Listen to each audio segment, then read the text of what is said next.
Estos 3 alimentos pueden matar a tu perro, y muchos dueños los tienen en casa.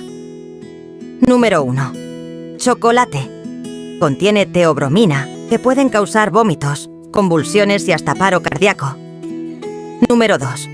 Uvas y pasas. Incluso pequeñas cantidades pueden provocar fallo renal en algunos perros. Número 3. Cebolla y ajo. Pueden destruir los glóbulos rojos y provocar anemia grave. Muchos dueños no saben esto. ¿Tu perro alguna vez comió alguno de estos?